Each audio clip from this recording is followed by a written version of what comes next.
Portugal já escolheu. Um novo ciclo político começa agora. O que vem depois das eleições?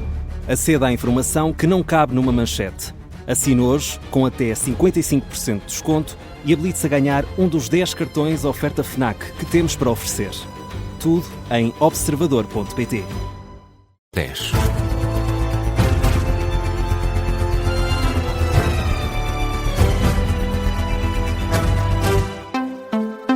Jornal das 10 com a Diana Rosa. Diana, o Ministro da Administração Interna recusa conflitos de interesses, mesmo tendo saído da Polícia Judiciária diretamente para o Governo. Garante mesmo que está absolutamente blindado. No que toca, Nelson, a informações sobre processos judiciais em curso. É o caso, por exemplo, da investigação à construção da casa de Luís Montenegro. Luís Neves diz que quanto a esses temas não há por onde pegar. Eu quero dizer que nunca na minha vida, qualquer questão de pergunta, fosse quem fosse, e eu estou a falar para todos vós publicamente e para as pessoas com quem tive a honra e o prazer de trabalhar, são milhares de investigadores. Nunca houve qualquer interferência, nunca houve qualquer pergunta, nunca houve qualquer pesquisa. Por isso, eu quero dizer que a esse respeito eu estou absolutamente blindado relativamente à área de informação. O Ministro falou ainda sobre as forças policiais. Tem confiança inabalável na PSP no que toca ao respeito pelos direitos fundamentais, mas manifesta tolerância zero quanto a comportamentos desviantes. Compreenderei sempre algum excesso que possa ter ocorrido por se querer ter feito bem, por se querer ter agido, por se querer cumprir a lei, porque muitas vezes, estando sozinho, quis tomar uma atitude enquanto polícia, porque era o seu dever. Aí estarão o meu apoio, o meu suporte e a minha compreensão. Nos casos isolados, absolutamente isolados, em que a questão seja diferente, em que a violação seja preparada, seja dolosa, seja reiterada, nunca contarão com qualquer atitude compreensiva desses atos. Luís Neves foi ainda questionado sobre as críticas de Pedro Passos Coelho por ter passado diretamente da judiciária para a política. O ministro respeita a opinião, mas discorda e garante seriedade. Afinal, ainda não há luz a 100% em todos os concelhos afetados pelo mau tempo, contrariamente ao que adiantou a EDP. Denúncia da Federação de Suinicultores. Nas explorações do setor, há um mês que não é dada pela Redes qualquer previsão para o restabelecimento de energia. À Rádio Observador, o secretário-geral João Bastos sublinha que há perto de 50 empresas ainda sem eletricidade, queixa-se de um cenário imprevisível. A Redes muitas vezes comunica, até por meio de SMS. Não temos, há um mês que não temos previsão do regresso da energia elétrica, nem tão pouco um ponto de situação. Este ponto foi corrigido, que o próximo será aquele. Era apenas isto que desejávamos, porque a imprevisibilidade neste momento é muito grande. De acordo com o secretário-geral da Federação de Suinicultores, os prejuízos das empresas que ainda são alimentadas a geradores superam os 2 milhões de euros. Ainda sobre os prejuízos causados pelo mau tempo, as seguradoras estimam que os danos indemnizáveis atinjam nesta altura os 750 milhões de euros. É o que adianta a Associação Portuguesa de Seguradoras. Já foram participados cerca de 140 mil sinistros, a maioria, 115 mil, diz respeito a habitações. Os seguros foram acionados também por 13 mil empresas e quase 10 mil condutores. A associação indica que os distritos que apresentam mais prejuízos são Leiria, onde se concentra a maior parte, seguida de Santarém, Lisboa e Coimbra. Quanto ao setor bancário, a Caixa Geral de Depósitos recebeu desde o dia da tempestade Christine mais de 1.000 pedidos de moratórias no valor de quase 100 milhões de euros. É o que adianta o presidente executivo Paulo Macedo. As moratórias foram quase todas concedidas até agora, falamos de 98%. A maioria diz respeito a créditos à habitação e, em segundo lugar, empresas.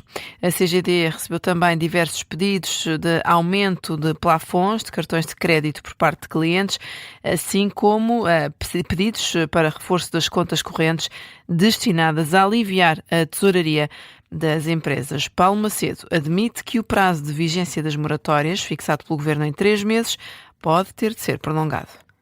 O PS desafiou o Governo a corrigir o que considera ser um erro quanto ao regime de layoff. Os socialistas defendem que nas empresas afetadas pelo mau tempo os salários devem ser pagos a 100%.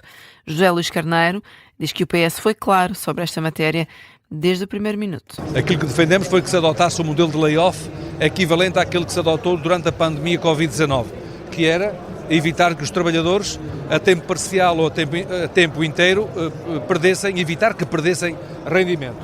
Aquilo que nós desejamos é que o Governo, nesta reconsideração e nesta correção de erros que tem feito, que possa também ter em consideração esse objetivo. O secretário-geral do Partido Socialista diz ainda que se o Governo corrigir os erros que tem cometido, o Parlamento não será chamado a pronunciar-se. O Parlamento só se pronuncia porque o Governo tem cometido erros nas opções que tem tomado. Por exemplo, deixou ficar um conjunto vasto de municípios de fora da declaração de calamidade. Como se vê, errou, agora teve de os incluir. Por outro lado, deixou de considerar a necessidade de prolongamento da suspensão das portagens para responder às necessidades de mobilidade. Corrigir numa primeira fase, desejamos que corrija agora outra vez numa segunda fase. O líder socialista aconselhou ainda o Governo a ter sensibilidade de ouvir os partidos da oposição. O ex-coordenador do Gabinete de Regulação do Transporte de Doentes do INEM acusa a instituição de ter falta de conhecimentos para responder ao aviso de greve de novembro de 2024. Principalmente no que toca aos serviços mínimos. Miguel Soares de Oliveira foi ouvido no Parlamento esta tarde e fez um balanço sobre o inquérito que dirigiu sobre as mortes associadas a essa paralisação. Considera incompreensível a falta de conhecimento por parte de Luís Meira, antigo presidente do INEM, sobre os comunicados dos sindicatos por forma a negociar serviços mínimos. É possível, tanto é que aconteceu. Se eu acho que isso é aceitável, que isso é, enfim, desejável, não é. Por outro lado, quando a máquina está montada, e durante muitos anos a máquina esteve montada, o presidente de um conselho diretivo não precisa de estar a par de todas as atividades. Vou correr aqui um risco de ser quase que insensível. Atividades correntes.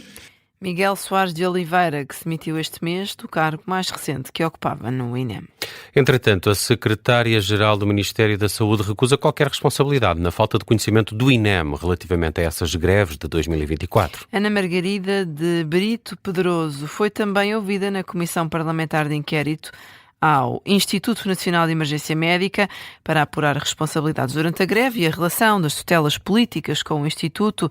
Em resposta aos deputados, a responsável insistiu que não compete à Secretaria-Geral fazer divulgações de pré-avisos de greve, mas apenas a recolha estatística dos trabalhadores em situação de ausência ao trabalho por causa da greve.